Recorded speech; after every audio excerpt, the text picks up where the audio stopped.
Hello, this is Rip It Up, and I'm Milo Denison.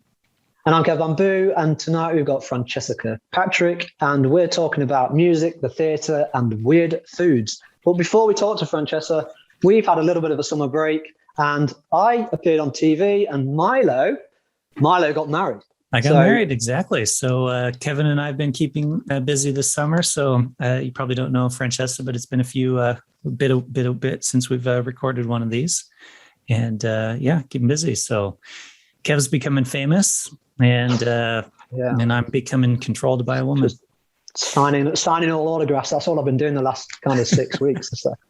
But no, Milo, how is married life? Quickly before we bring Franchesa in. People keep asking me that. It's exactly the same as unmarried life. We were together for almost 6 years, so not a huge difference now. Sure, man. No, that's great stuff. So yeah, no, cool. We'll bring without further ado, we'll bring Franchesa. Ask me again in 10 years, and then I'll be like, oh, this sucks. All right. It's lovely to meet you, Franchesa. I have to ask, though, where's that name from? Well, it's kind of a mixture. My mom was looking for something like Frank, which is my dad's name, but she didn't want something like, Francis or something like that. So we went with what my name is. She asked a cousin, and her cousin started talking about, and it's ironic, but she started talking about all my children, and there was a Francesca. But the hospital spelled it Franchesa. So anyways, in any case, it means freedom. And I love it because, I like to be free. Run my mouth. Nice. Excellent. I like that. All right, Franchesa, tell us a little bit about yourself. Oh, there's so much about me. And I even had this little book that I wrote in called My Life. It's kind of funny. But I come from pretty much the area of Kentucky. I was born there, but then I got into Nashville when I was 5 years old. So a lot of the music people became family because I didn't get to see my family. It was more like I had to just kind of use the other music families sort of as family and friends. And I didn't even know like what they exactly did. It was just kind of like they were in our neighborhood. And so they were like people like you and me. But then all of a sudden it was like, oh, we have a fair to go to. We have some music to attend to or something like that. So it's pretty interesting how it worked out from my childhood all the way into my adulthood, that I would be friends with a lot of people that you see on magazine covers and things like that. But I'm not trying to brag. I'm just saying, I've actually worked with them and had moments with them just like friends. So it's just a good thing. Always all around. And you said the background. Well, I worked at Opryland. There was a park here, an amusement park, and I was a part of that as well. So I got to meet people like Roy Kev, that was like founders of the Grand Ole Opry. And a lot of people love the Grand Ole Opry still today. It's now being broadcast on Circle TV. And I know everybody, pretty much some of the older people, if they weren't still around, then I've met their children or grandchildren, and I guess now they have great grandchildren. So that's another story altogether. But there's lots of things that you wouldn't imagine that would be around here, like acting, and also a place called the Parthenon, which I help out as a docent there sometimes, and it's a Greek thing. So you kind of like, I was saying that you have a sort of a marriage of music and acting with also me participating in the Nashville TV show many, many, many times. I'm in many episodes of the Nashville TV show that aired here. And it was such a wonderful thing because those people became family too.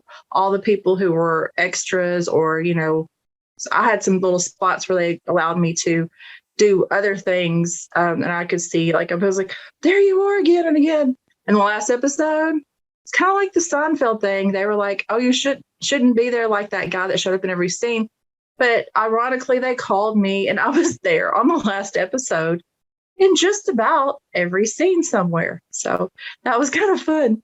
Oh, that's great. Nashville was on for quite a while too, wasn't it? Yeah. Yeah, it ran a good while. Yeah, I'm sure. Yeah. And was introduced later on in Europe. Actually, it ran here first. And then I remember going over to Europe and they were like, we're starting the episodes like 2 and 3. I was like, we're in episode 6 or 7, or whatever. I mean, not episode, but season 6 or 7. And it was kind of like, that was a whole, like the identical thing was like, I knew the Bluebird like the back of my hand because I worked right down the street and I'd been in there so many times. But when we had it on our set, they built a whole nother identical building that you were in called the Bluebird. So you were kind of like, wow, I can't believe I'm in a movie set, but wait, that's not here, that's there. So you were in 2 different places and living sort of 2 different lives, because basically when you went onto set, you might be there 15 or 20 hours before they let you go home. Yeah. So, you was on a full living, breathing replica of the Bluebird, essentially, where your lives split, but you was essentially in the same place. Kind of a weird dimension to be in as well. But you did a little bit of you did a bit of teaching, and you traveled with your teaching as well, didn't you? Yes, I've traveled all over, Europe, and I've been to all 50 states in the United States with teaching and music. I do a lot of different projects with that as well. So I had been over in Europe and I taught some kids that they could do anything because they had done things like their parents did over and over. It's like, oh, well, we might have to take the same job our parents had. So they wanted people to come in that had acting jobs or some sort of music job or some kind of creative, I guess, because I also paint and I do pottery and stuff like that too. So they were like, can we really do that? Or do we have to do what our parents do? Well, that school was encouraging the kids, hey, look, you guys can do anything you want.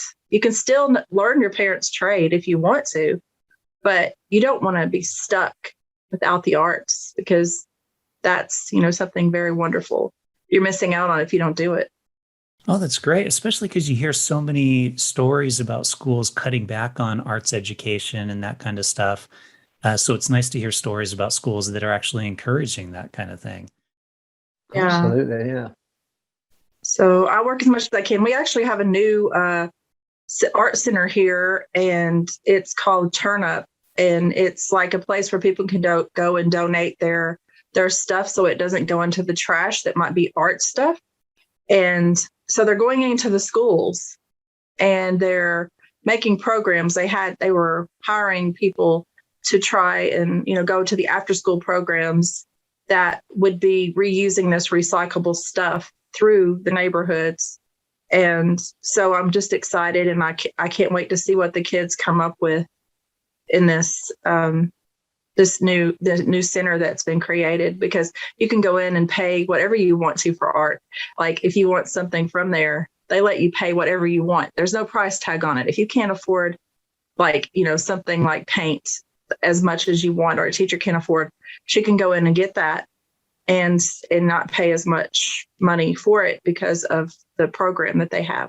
That's nice. Yeah, because I'm seeing quite a lot of that pop up in all sorts of things now with these kind of pay as you feel schemes. And in the arts, obviously, it's great because it opens up not only materials to a ton of people, but also the art itself as well, where you've got that art being presented. And often in the art world, it's been very much for a long time, who rather than kind of what sometimes. And great that now you've got people kind of branching out away from those very inclusive circles and opening it up to much more people. So yeah, that sounds like an absolutely fantastic initiative. But you've also worked in so theatre and music. So how would you say those two kind of compare in terms of performing? Well, like I say, when you compare the two with theater, you have something more like a solid place to be. And you have a schedule that you're going to be performing, or you might travel as well, but pretty much, you're going to have a stage, and you're going to be on stage, what time you're going on and all these other things. And if I say the monster of music, you don't know when you're going on. Other bands may not get their stuff off the stage on time. There are people that that don't show up, and you have to then make the show longer or something like this. So it's kind of like, even though they go hand in hand, in that TV show Nashville that I was saying was like music, they could sell their things. That was like their common denominator. But when you go to the regular world and you know about which one is which, you kind of go, okay, this is more stable over here. And I know for sure what I'm going to be getting. And when you go to the music side of it, you don't know what you're going to get. You get surprised almost every time. Yeah, especially with rig changes and things like that, as you mentioned. But Milo. Yeah. Well, do you have a favorite then between the two, between the acting and the music? Well, I believe it's more the music because I can go farther with that. And I have been in many different facets of the music industry where you can either help someone with their music, you can write a song, you could go from writing a song to helping them with their video, to helping them with their, their promotion and all kinds of other things. So it's much more expansive than the theater that I've done, much more pretty much rewarding, I guess, even though you don't make a lot, but you just sort of, that you're helping someone get their art out there. Or now, like I said, I look up and I go, oh, I helped those people back when they didn't have an audience. And now they've grown to be like playing stadiums. So that's like a joy. And that is my joy. Is the music is to help someone create their sort of even a brand or a label or whatever to further it if they have the stamina, because some people give up a little too easy, but follow some of them, they get it. They really get it. And I like that. Do you think this is more so with the music because there's a little bit more flexibility there in that industry rather than, say, purely, especially when we're talking from theatre to music? Because obviously in theatre land, like you said before, everything is pretty much fixed. It's like, we've got this show, we've got this script, this is bang, bang, bang. There's quite a solid structure there. And whilst there is to music, of course, but in the whole like actual, performing sense, anyone could kind of basically, could pick up a guitar and be amazing at it and then write music and just be like, wow, I'm putting this out there. So I don't know, I'm probably asking you more personally. Would you say it's a little bit more flexible? Oh, yes, I'd say it's more flexible. The music is more flexible than the theater. That's what I've learned. That's what I've learned throughout my career. I believe that, like what you were saying about, somebody picking up an instrument. Yeah, they could pick that instrument up in 2 years. They could have like a show, like a showcase or something they call it. And you don't even have to have a band behind you. Sometimes it's like, sometimes people choose to have a band, and then other times band members, they bail out. They don't show up. So sometimes they just want to have a solo act, and that's okay. So you have many, many choices. You can go on solo or you can go on, without. And now, of course, with our new situation, we have people who like going solo because that way they're not exposed so much to every, like person on the stage.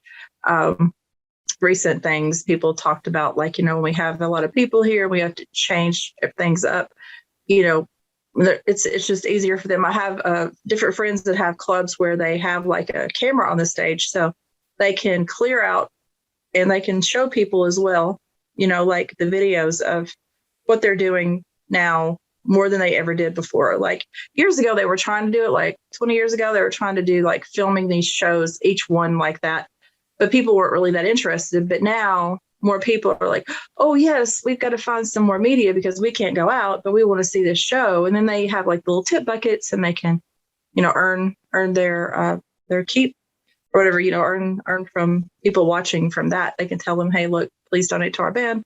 But otherwise it was like, yeah, well, we might go to that. We might not go to that show. And then of course they never got the finances from it. So. Yeah, the birth of kind of like online streaming as well. It's been there, as you say. They've been trying to do it for a while, but it's never really caught the attention. I mean, I've seen things at local kind of cinemas in the UK. You could go and see theatre productions and ballet productions that were screened, say, at the Royal Shakespeare Company, which obviously not everybody can get down to London to watch. So it's a great way of people being able to go and see a show somewhere that was basically live streamed on a big screen. But I don't think there was quite at that kind of period, there wasn't quite the appetite for it. Whereas I think now because of the pandemic, in some ways, that'll make people more open to. Well, if you can be at home and do it, it's obviously not the same. Nothing is the same to being there, watching a live performance in anything, and especially, I would say, especially theatre shows as well. Seeing an actor live, raw grit and emotion, feeling that character. You can't get that from a stream, but if there's an option there and you're not allowed to go out, then absolutely. I mean, more people are going to pick that up and say, yeah, I'll pay, £5, $5, $10 and be well up for it. So I think there's like a birth of live streaming, and the same goes for any music gigs as well. Now people will say, hey, I want to, check this out, and maybe there's like a trial run, they might say, oh, I've kind of heard of this band, or I wanted to go to see this band, but I don't want to maybe spend 40 quid, but I can pay, 15 quid for a live stream and stay at home. And if they do sound pretty decent, or I think that they're as good as I thought, then it's like gives you a chance to kind of break in and almost try out a band and then explore it further. So yeah, it gives great opportunities there. I don't know if you want to add anything on that, Milo, at all. No, you guys said it. Yeah. It is interesting because there's that balance between seeing a live show, which the experience is part of the reason you go there. Like, it sounds better when you're live, especially with live music and that kind of stuff, versus watching it streaming or something like that. But then there's also, there's the safety aspect of you're watching something at home. There's the cost, because music nowadays, a lot of shows you go to are getting quite expensive nowadays. So yeah, it's nice to have that option. It'll be interesting to see how it all rolls out. But I've certainly seen a few bands that I like have been popping up online saying, hey, we're doing this, thing. If you want to set in, we're streaming it and that kind of stuff. And I think it's fantastic, especially like if it's a band that you really like, but maybe they're not playing locally in a while or something like that. So you can see them, without having to actually, go to wherever in order to actually see them. I definitely would be up for that. Like you say, band further away, not in your city. Check them out online and sit back in your pants and kind of enjoy the band as well. But no, I was just going to move on. So obviously you're from Nashville. Yes. Franchesa. Yes. But I don't know if Nashville is particularly famous for its cheese. Obviously it's famous for music. But I have got to ask you, what is one of your favorite cheeses? This is my favorite parts of the show, to be honest. Yeah, I like the sharp cheddar, I'd say. And especially, having my name being Franchesa, sometimes people start talking about cheese. Franchesa. Wow. I bet that was one of those school ground things where you just went, yeah, that's my name. You just said that. You called me Franchesa. What? No, my name's Franchesa, not Franchesa. And then if you said that you kind of like cheese, was it cheese in a can or cheese? Oh, I love the cheese whiz. There's a special cheese whiz that I really like. And there's also all kinds of other cheese flavored foods in which we can like taunt your little mate here. Oh, you see that? Oh, no way. Is that cheese? There we are. Yeah. And there's a special one that I have here, and you're going to love this. Mm-hmm. I found this on my shelf. It's the snack mix. Have you ever ate the snack mix? I have had the snack mix. Yeah. It's the sweet and salty, and it has M&Ms in it. It has M&Ms and pretzels and all kinds of goodies along with the Cheez-Its. Yeah. Can you show that? Can you show that again? I'm a traditional with the Cheez-Its. I like the classic Cheez-Its, but you got me thinking though, mentioning Cheese Whiz and Cheez-Its. I want to try now. I want to take Cheez-Its and put Cheese Whiz on a Cheez-It. Like a sandwich. A little sandwich. We could make a sandwich. See, this is crazy for me because cheese. Sounds this delicious. Cheese in a can thing is that I'm shaking my head because cheese in a can to me just sounds really heathen. Yeah. And it comes in different flavors. It's not really a thing in the UK. You can get bacon flavored, Kev. Yeah. Oh, it's delicious. Yeah. Cheese. Is there any actual cheese in it? Is there any? I don't know. Is it just? I think so. I think it's cheese. Did I it think wave it at a is. milk factory just as it went by? It'll There's gotta be say some. this is real cheese. It'll say on the box. It'll say if it's real cheese. It'll say this is real cheese in the can.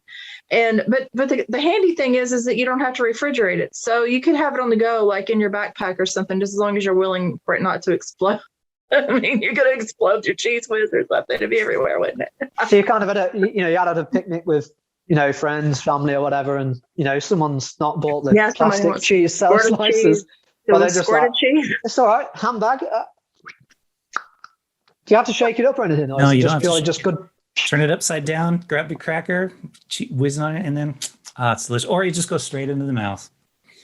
Like whipped cream. This is, Like It's whipped like cream. it's like whipped cream. yeah, It's yeah. cheese cream. I am kind of. I've lived a sheltered life. Well, the UK has lived a sheltered life because I don't think they probably do it in the odd place, but not. I imagine it's just second place in every state shelf, everywhere. Every pantry, larder. Pretty easy to find in the States. Yeah. Mhm. It's delicious though. It's the thing. It sounds terrible. It really does. But until you've had it, you just won't understand. It is absolutely delicious. Yeah, I'm gonna have to give it a bash. Always up for On your giving next trip to these. the States, put Yeah. that as number one on your list. Go to a store and get some cheese whiz. Okay. Yep. It's logged. Cheese whiz. Wowzers. Yeah. If it hasn't disappeared off the shelves, I mean, like all of our other little products that everybody gets into, they become a little scarce. There you go. This is Like a true. dinosaur. Cheese whiz and toilet paper. You got to stock up on those. You really do. Especially, You need a little bit of surely each. you're gonna need the toilet paper after the gallons of cheese whiz down the hatch. All right. So as exciting as that is, so you perform live, Franchesa. So help explain to our viewers what's one of the things that you can kind of get away with when performing music live that you can't in theater. Well, when you are performing music live, you can mess up a little more because sometimes nobody knows what the words were, or they don't know what what you were going to be playing anyway. And that is the key, because like if you have a certain play, then people can go back and read it and they can read the words and say, oh, you didn't say that the right way, or you didn't pronounce that the right way, or la la la la la. Well, when you're in a music setting, hey, you could skip a song or two and nobody would ever know. You look down at your playlist and it's like, okay, I decide not to do that. Or the lyrics you might want to change up because you're in a different city, or you have other fascinating ideas while you're standing up there on the stage. You just know that that's not, you just kind of know your audience. That's what I say. And you can get away with a lot more when you see your audience out there. Yeah. And I've noticed too, sometimes musicians will call it out. They'll be like, they can start talking and people cheer. They're like, yeah, it's all right. There's a recording of Jimi Hendrix doing a song, and he messes up one of the verses and he calls it out in tune into the music. He's like, I know I missed the verse. He goes back and gets it around, like still playing the whole time. And it's just like, everybody's like, yeah, so there is that. I can imagine if you're watching a play and somebody's like, I know I screwed up the line. Let me just start it over. You're like, you suck. Yeah, again, it does bring that kind of that flexibility thing that we commented with again. Like in the music, you can purely, like you say, just dictate a little bit more.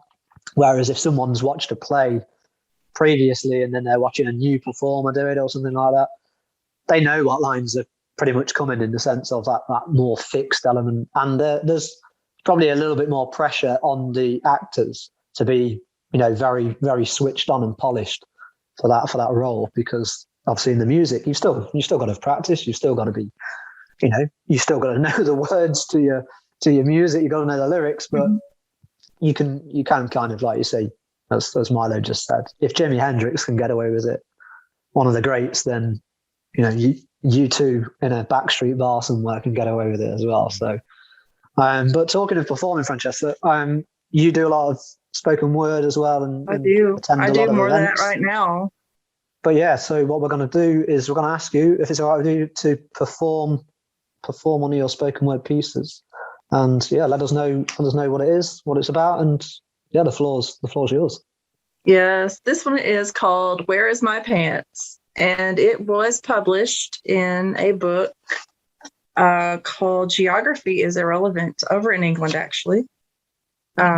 Rose Drew was part of the publishing. I had 3 poems in that, but this one's the one that she really, really, the publisher really, really loved. Editor, publisher. Where's my pants? Because of the pandemic. Where's my pants? Where are my pants? The day I heard the news say quarantine,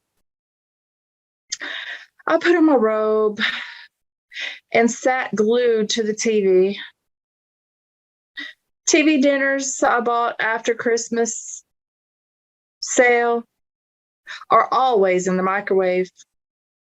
My Netflix is set for the year to binge watch everything I've missed. Who knows when I will be able to go back to whatever it was that I did. For once, the family is not asking me over for the mandatory reunions and holidays. A coworker said they went to a bar and brought this home to the whole family. No one can get close enough to be mad at them now for a while. Our boss gave us all time off and may even close the place down. I watched movie after movie, taking notes on what I'll do next. Forget dating too. Every time you go to get a test, they've run out. It's not like a pregnancy test. At least you get a baby after that. Test after test, nothing but tests. This thing I won't give a name, is killing the world once and for all. Wear a mask, don't wear a mask, mask, mask, mask.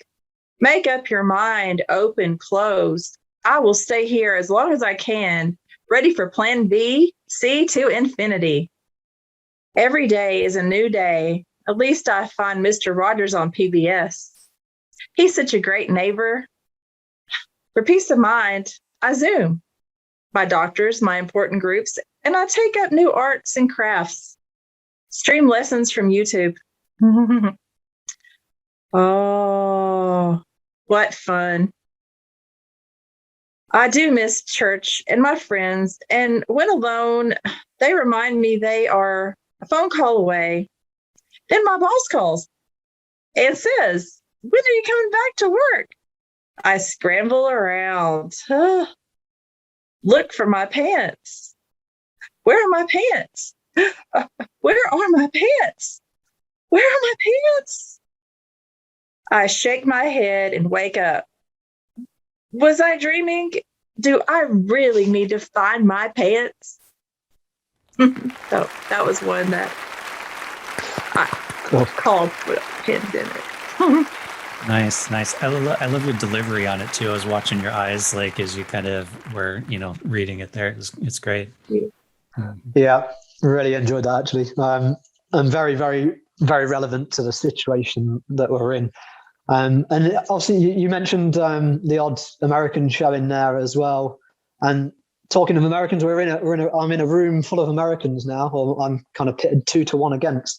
But in this part of the show, this is where you get to turn the tables and ask an American or ask a fellow American, as it might well turn into. But yeah, you get to ask Milo a totally unscripted question. So, Franchesa, what question have you got for Milo? So, Milo, I hear you are you've been a resident of Seattle. Mm-hmm. So what is the strangest thing, if you've been inside the needle, mm-hmm. What is the strangest thing that you have seen looking down from the needle? I have only been up there once, and it was a long time ago. So have I seen anything strange looking down from it? Honestly, not really. I mean, it's not as exciting as it's one of those things. It's like New Yorkers they maybe gone at the Statue of Liberty once, or the one of the Chrysler Building or something like that, and then after they've done it, they're like, "Yep, done it, not doing it again." and the Space Needle in Seattle's kind of the same way, where you're like, "Yay, okay, look, you can see around the city," and that's pretty much it. So unfortunately, I never saw anything strange on my list. So you didn't even pick out a like in a distance somewhere in the forests over in the north somewhere. No Sasquatch or anything like that. No Sasquatch. No Bigfoots sticking out around a tree. I haven't eaten in the restaurant. So I don't know if it's good or not. All I did was go up, saw the site, checked it off, and said that I've done it. And it's funny because I don't know how much it is now, but I think it was like $20 or something like that. So it's like $20 to basically ride an elevator to the top of the Space Needle. See, I'm a little bit ignorant to this. I know the Needle. Obviously, I've never been to Seattle, so I've never been up it. But is it very similar? If you guys know, there's a similar thing in Berlin, which is like the TV mast, essentially, which is another needle thing, and it's got a big round thing at the top but I think that rotates very slowly. It'd be a bit poor if it rotated fast. And you can go for dinner up there as well, I think. So yeah, in my mild ignorance, I'm guessing that the Needle is very similar to the Berlin one. Yeah, pretty much. I would say if you're going, the Experience Music Project is more interesting to see, just the stuff that's in there. The building itself is hideous. It looks like a pit bull on the Seattle skyline. It's fucking ugly as hell. But inside, there's a lot of cool stuff to see. And then there's, if you want a good view of Seattle, you can actually get it for free on Queen Anne Hill. So you can just drive up Queen Anne Hill and there's a little viewing spot and you can, go up there and look at the city. So I'd recommend that view over the Space Needle view. You've been listening to Guided Tours by Milo Denison. All right. Well, now that we've done that, we also have our badly drawn bamboo feature. So this is our Get Back at Kev. And so Franchesa, please tell me you have a badly drawn bamboo. I do. All right. Let's see it. I am ready to rate this drawing. Yeah, I can see that. So he looks like a bear, kind of? He is actually a red panda. Okay. Nashville has a red panda in our zoo. And because he loves bamboo, I had this really weird idea because Kev loves bamboo. His name is up there in the bamboo. I don't know if you can see it, but it says Kev in the bamboo. Right okay, so you got Kev. And it says Rip It Up on his shirt. So his shirt says Rip It Up. And he's a red panda because pandas love bamboo. That's pretty creative. I like it. Yeah, so that's what I was thinking. Kind of fashion myself into the same. Not that you're an animal or anything, but you just kind of have that, you have a little bit of red glow to your beard and everything. So I was just thinking. There is that little gingery autumnal element there. Yeah. So. It does kind of look like him. Yeah. And I love animals. And so I just thought, and not that you're the animal, but that it just sort of reminded me of someone who is a gentle bamboo type lover. And who would that be but a red panda? So I hope you're on your way to Nashville sometime so you can actually go to visit your little little mascot here. The only trouble with pandas is they're a little bit of my enemy really because they eat bamboo. I would be non-existent. I would not exist. Dude, how awesome would that be to have like pandas attack you and start eating you though? It'd be like the cutest death ever.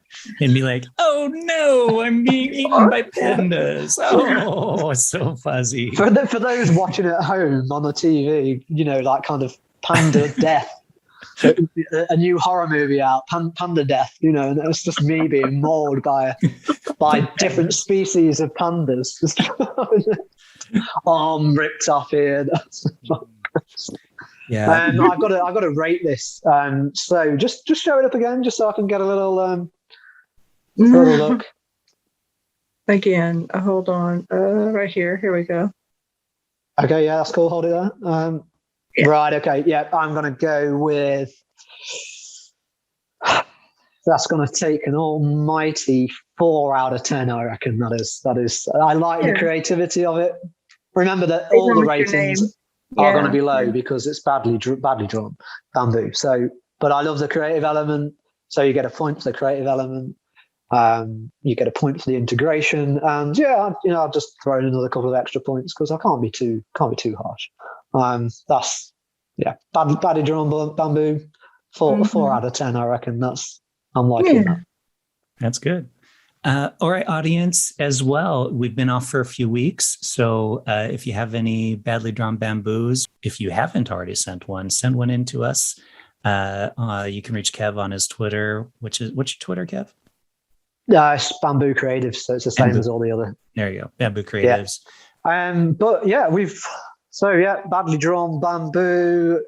Obviously, so we always do a little bit of a survey, and this episode we've gone down a fun element. Obviously, we've just seen your creative interpretation. We've got other guests' creative interpretations, and we've obviously talked about weird food, which is this episode is relatively focused on. Mm-hmm. But so we sent out a little bit of a survey on American and English foods.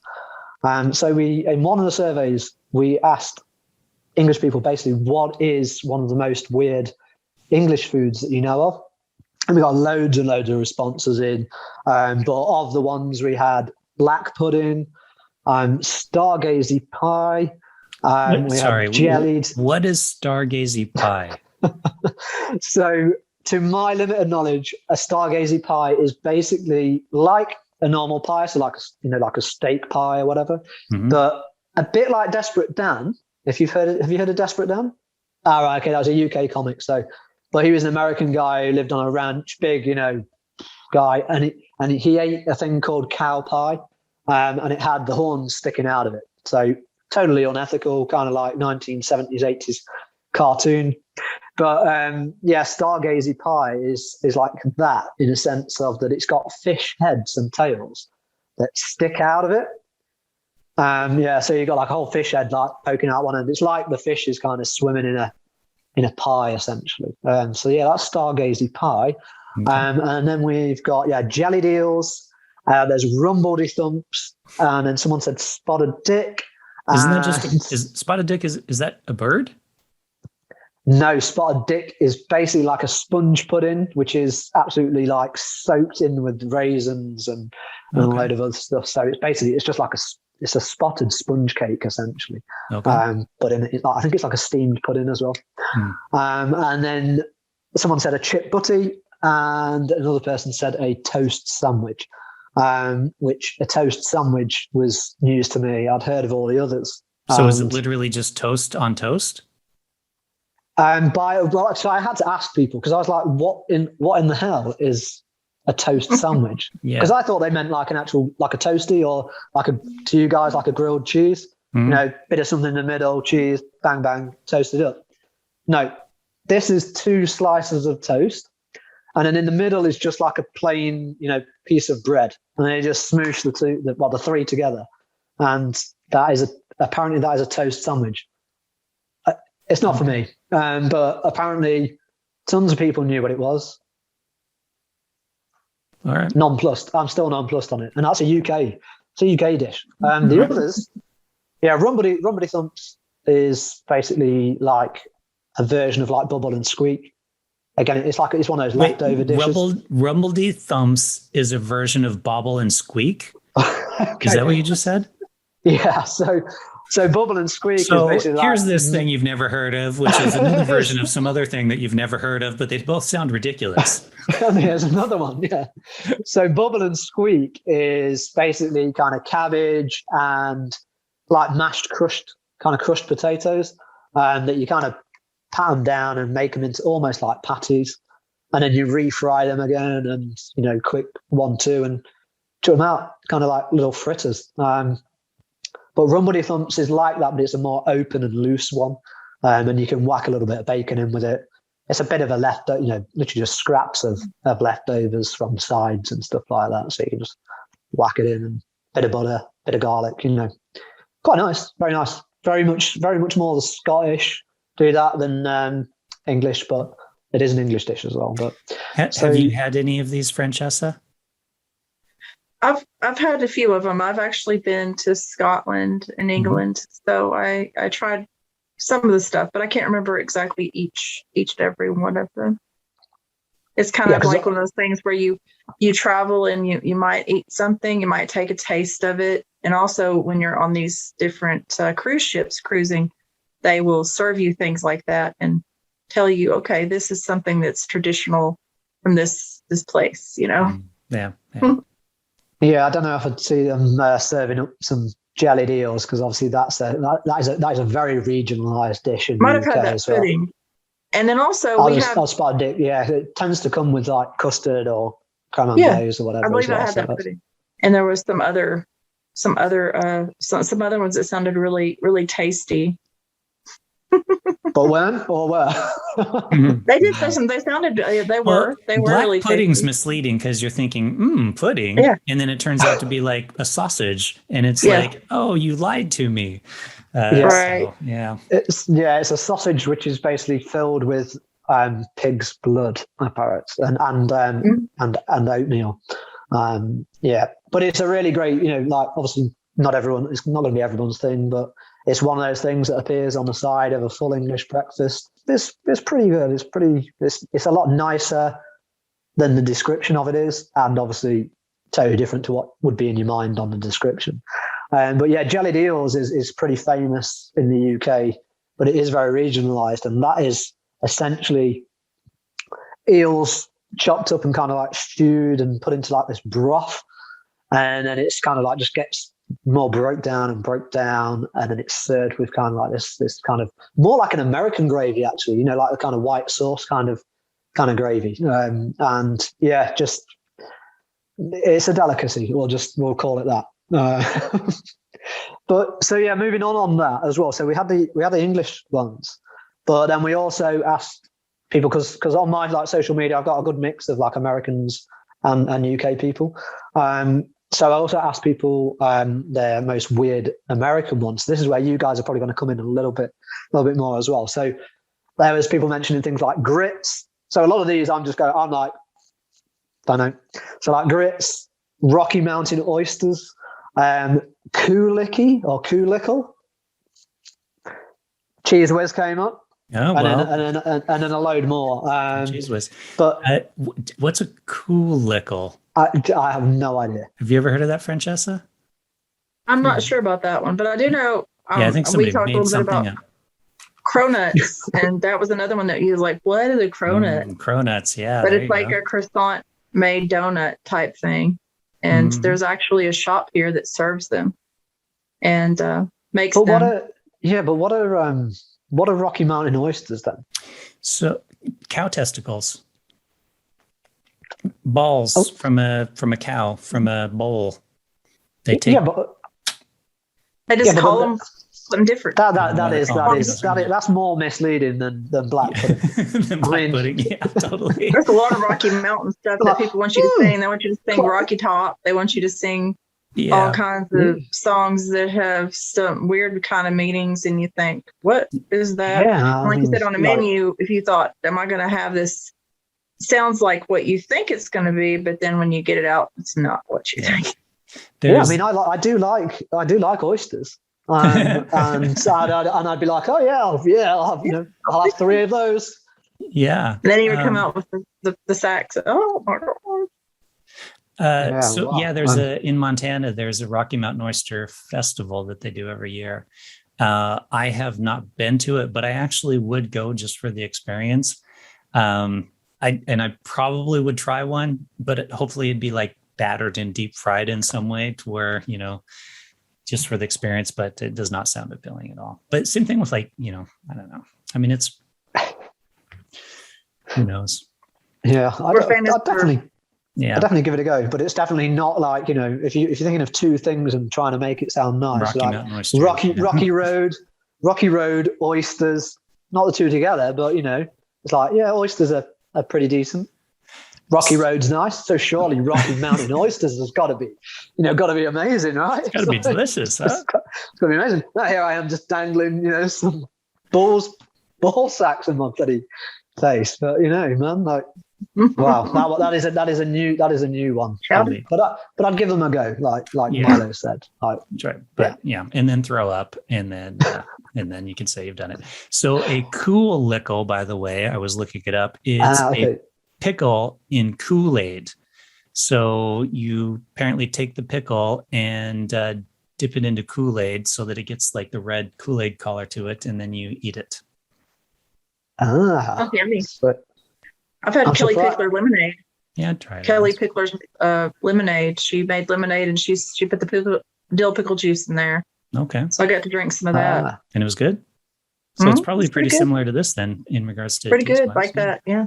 Really I just expected with it being in Kool-Aid, because not everyone in the UK knows what Kool-Aid is. Kool-Aid, it's like a flavored water. You take for the non-Americans, you take it's a powder and you mix it with water, and it just adds like a sweet, flavor to it. Like it's like you can get different. Like I think there's like strawberry flavor or grape flavor, that kind of thing.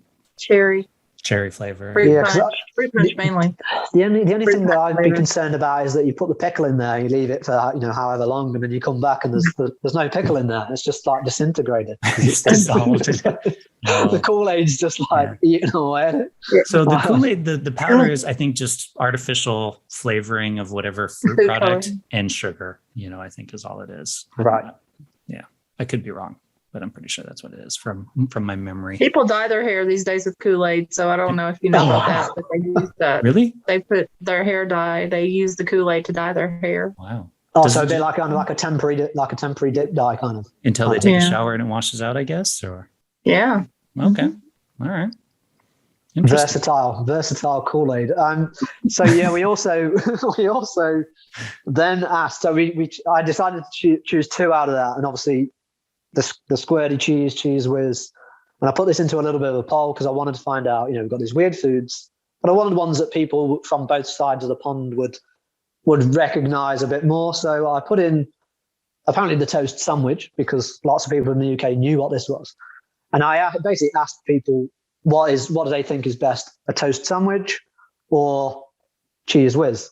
Now, this is going to cause a lot of controversy, because the results of this poll, now, I think I had 23, 22, which isn't bad, going, because sometimes we just have two people. And that's, so it's nice to get a bit of a bigger sample there.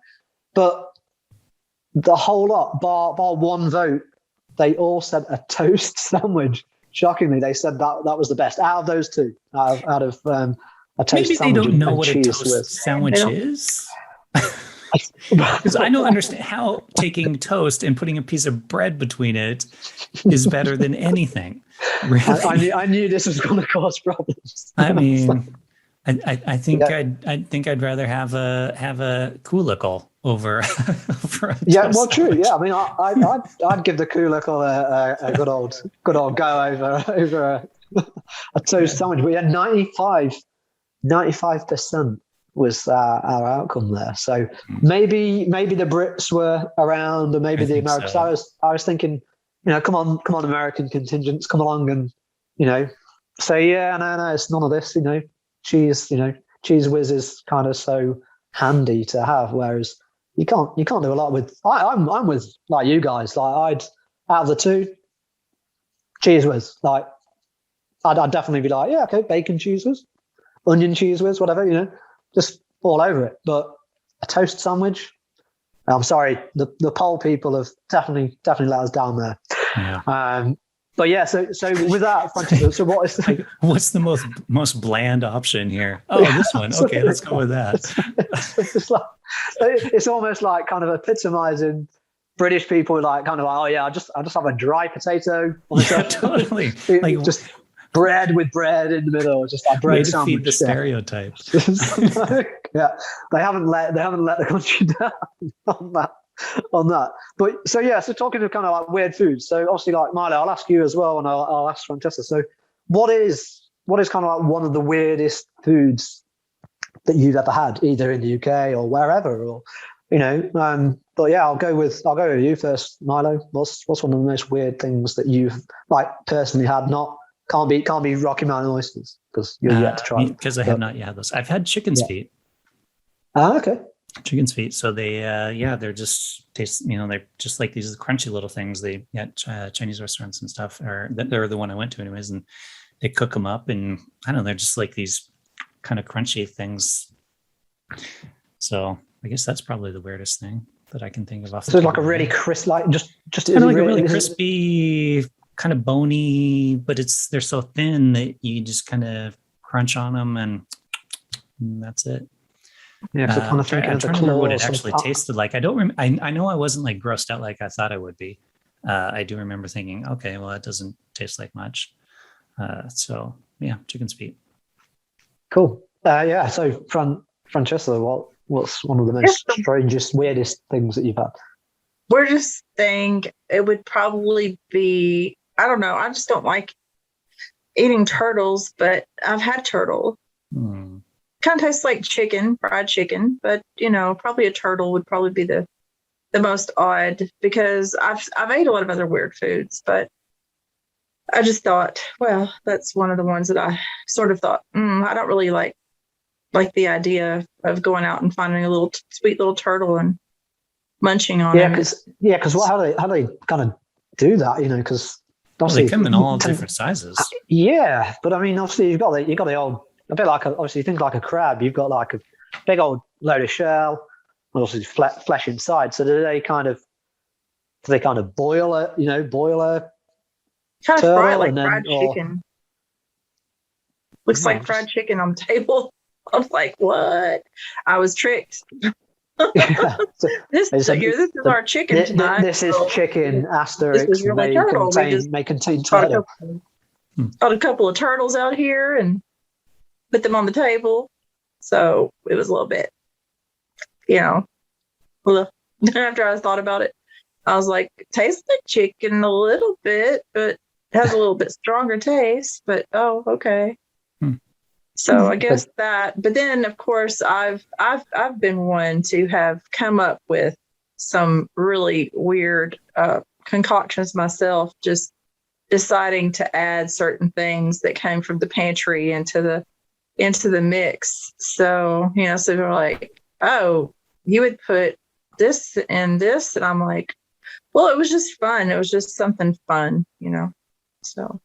Yeah, I mean, it's good to be creative sometimes, and whatever you've got in the fridge or in the larder or whatever, and just like, chuck a bit of that in, chuck a bit of this in, just see what happens. Sometimes it turns out great, sometimes it turns out absolutely rubbish. But I know you guys obviously you touched on Cronuts. Yeah, I don't think there's anything that's massive thing in the UK. It's not really. There are places that you can get them, but it's not as obviously in the US. It really like hit off. Kind of like it's not that old a thing, is it? Really, it's relatively new in the scheme of food, if that makes sense. I think so.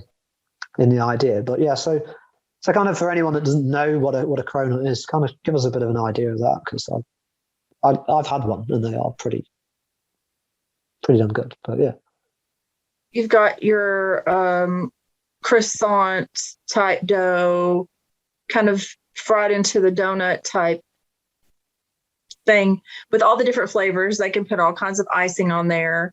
You can pick different flavors, and I guess you can also put bacon on them if you wanted to. I love bacon donuts, so I'd imagine that when you eat a bacon cronut, you'd probably be like the same kind of but the maple and bacon have to go together. I mean, like, you have to kind of have some maple with your bacon, I think.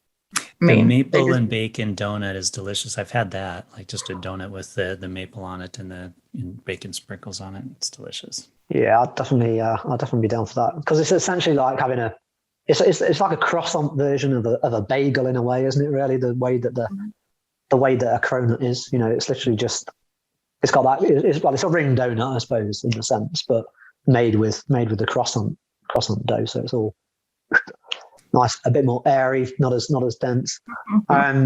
No, great chat about weird and wonderful foods. All right. Well, let's move off of weird food. We've had some your spoken words so far and your career stuff, Right. and fantastic picture.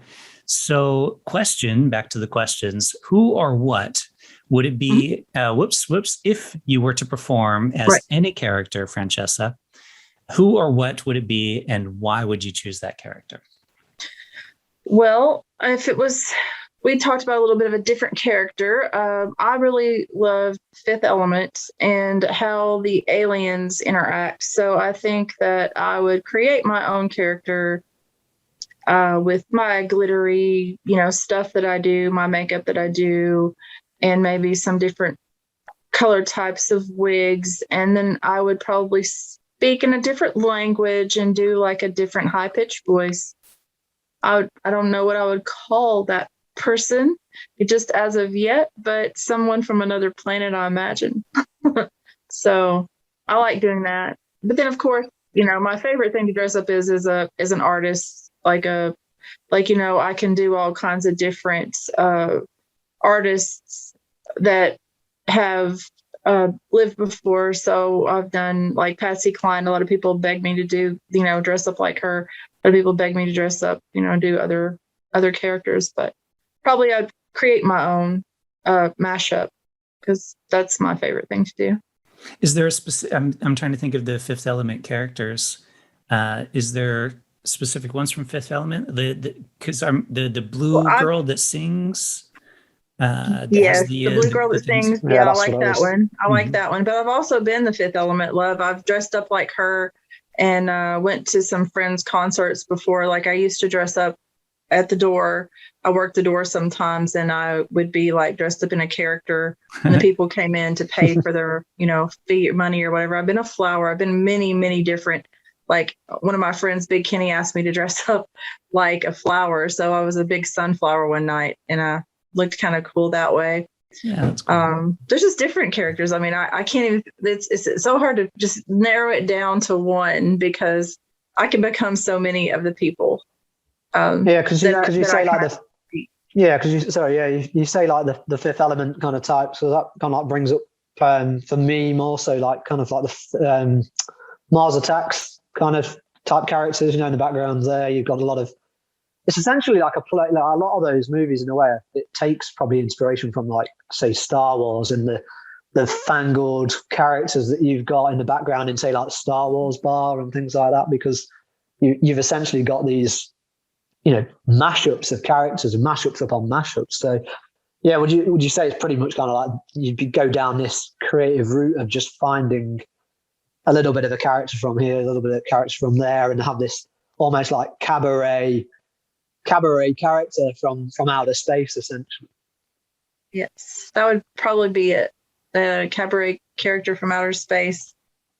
And like I said, I come up with so many different voices and stuff like that. So I can, do all kinds of things with my voice. So I think that would be a cool thing. It's just to kind of, pull in a little bit from each area and then see what it looks like and go, does this work? Does that work? Does this color work? Does that color work with this? And, the costume, it's another thing, that you can work around with, see if that works with what, you've come up with. Franchesa, we're going to ask you to perform your final piece for us as well. So you've got another spoken word piece, I think, for us. So, yeah, again, essentially the floor's yours for this. So tell us a little bit about it. And it's interesting now.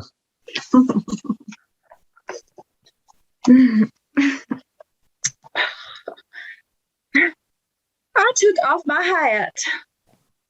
Just look at my hair. Done ran my pantyhose in 2 places. Scuffed up my pocketbook on that brick wall over there. Mama calls me a hot mess on a Sunday morning. Been out trolloping all Saturday night. Get to the breakfast table.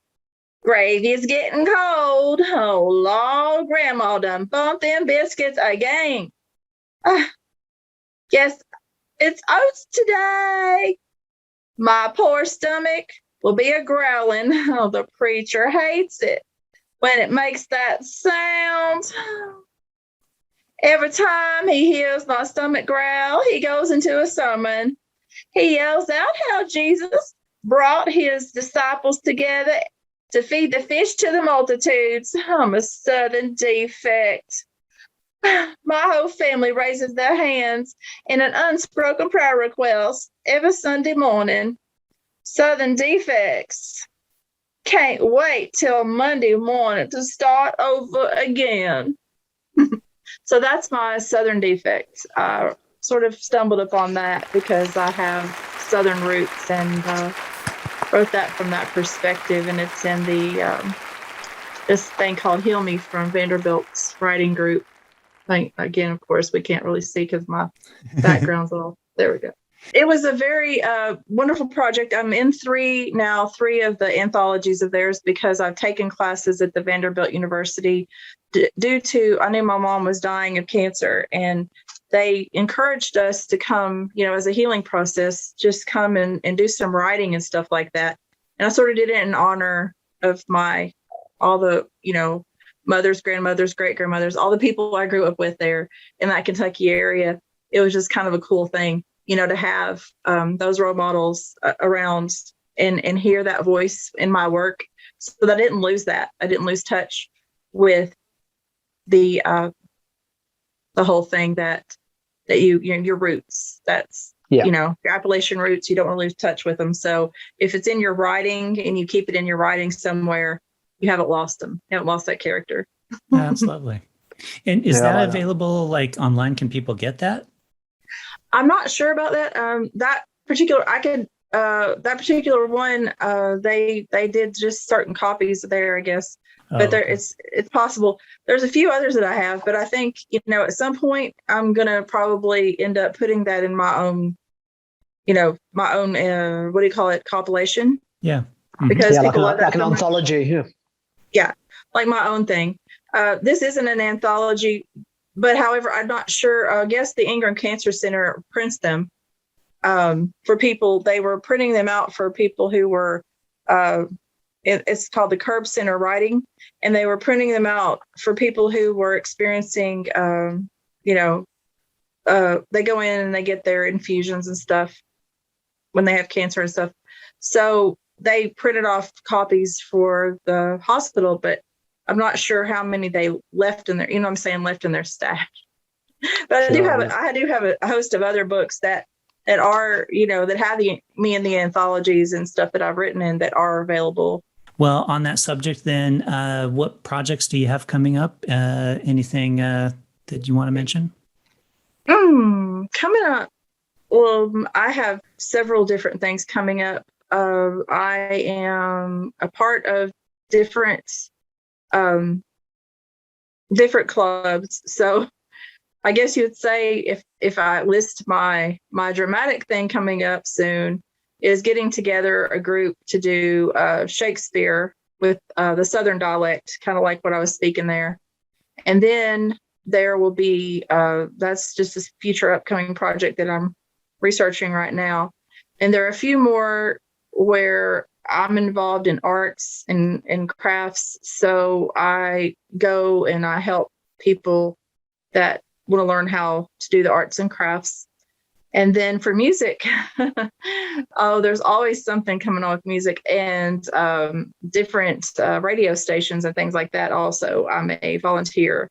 So I help do stuff with the music people when they need shows promoted and things like that, or if they're promoting a movie or something, because that goes into the acting as well.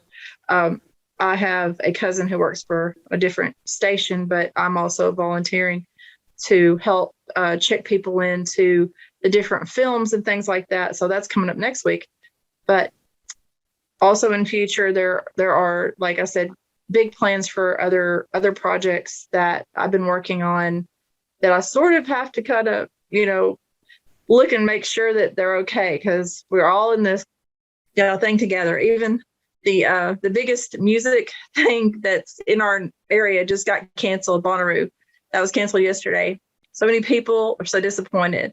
So when you look at that, you have to think about when they are planning music, when this music stuff is coming together, which, what is going to really, happen as far as the music stuff. So I can't say too far out about what, music is going to be planned, because if I say, well, I'm going to go do these things, yes, I want to do them. And I want to say for sure, but I know that when there's smaller numbers, you have to kind of regroup and be in different, different venues, or like we are here online. Sometimes you just have to kind of say, okay, pull back and feel what is going on in the here, now. The here and now is what I call it. What's going on in the here and now is what I'll be working on. But yeah, those are the major, projects I think that I know are coming up. But there's always surprises, so you'll just have to watch and see my channel or my little. Speaking of that, social media, your channel, what's that? So people. Yeah, I do have YouTube. It's YouTube Franchesa videos. I do put up a lot of live music there when I'm able to get out and go film a little bit of it or talk about some band or doing something like that. I'm also on Facebook as Queen Franchesa. And I do a little bit of live stuff there too, like showing where if I go to like some kind of art event, some kind of thing. And then I'm trying to remember my Instagram. That's the main one. Instagram, I show a lot of different like costumes and characters and news on. The Instagram is Franchesa Pic. So it's FRANCHESAPIC. And that's the one where I put up a bunch of different arts and things like that. So cool. And what's the what's still, so there's a website that you work on with, is it Poetry in the Brew or something like that? Poetry in the Brew. We have one, Poetry in the Brew. I help with Christine Hall and a bunch of the people here in Nashville. We are always doing something. And sometimes we have poetry pop-ups and we go around town, wherever they, decide it's probably going to be more outdoor areas with the poetry pop-ups so that people feel more comfortable to come and speak out in the open, open air and things like that. What's the website for that? It's on Facebook. They have a group page that's Poetry in the Brew. So just kind of check that out. And I'm thinking they're also on WordPress. Hey, that's great. I think we're there, Milo. Yeah, I think so too. Thanks for joining us, Franchesa. It was really fantastic talking to you and hearing some of your spoken word and stuff. So it was a lot of fun. A lot of food conversation on this one, so that was good. Yeah. Yummy food. Let's go eat. I know. Right? That's what I was thinking, and now I'm hungry. Now I want a Cronut. I've been thinking about that the whole time. Cheez-Its, right? Yeah, exactly. Now I want some Cheez-Its. That'd be fantastic. I'd say you guys just gonna get on, so well, because it's like the Cheez-It thing. They are the best cheese-flavored cracker there is. So I mean, there's no arguing that. Okay, here comes the Cheez-It banner ad just flies across again. Yeah. Rip it up. Sponsored by Cheez-It. Again. Cool. Yeah, I think that's it, Franchesa. So again, absolutely, like Milo said, mirror the same comments. Really great to hear some of your spoken word. Great to hear a bit about your background, and thanks for being a part of our show, because it is our guests that make the show. So thank you. Thank you for having me here. Thank you guys so much for the interview, and it's just been so wonderful learning about new foods. Also, remembering tasting the old. So, and as always, I invite people to come experience Nashville, because I'm a big part of music history here, and it's just a beautiful thing to learn. And even Elvis loved it here, so even though he was in Memphis. And it's not that far from Memphis. Truthfully, you could visit Nashville and Memphis, really. I mean, how long is the drive from Nashville to Memphis? About maybe 3 to 4 hours. Yeah, see, there you go. Depends on traffic. It's worth it. Yeah. So Kev, now that we're back from our vacation, who else do we have coming up on the show? Yeah, coming up on Rip It Up, we've got actress Emmeline Hartley and musician Gabriel Piers-Montel. So we're looking forward to a great show with those guys. Excellent. Looking forward to it. Yeah.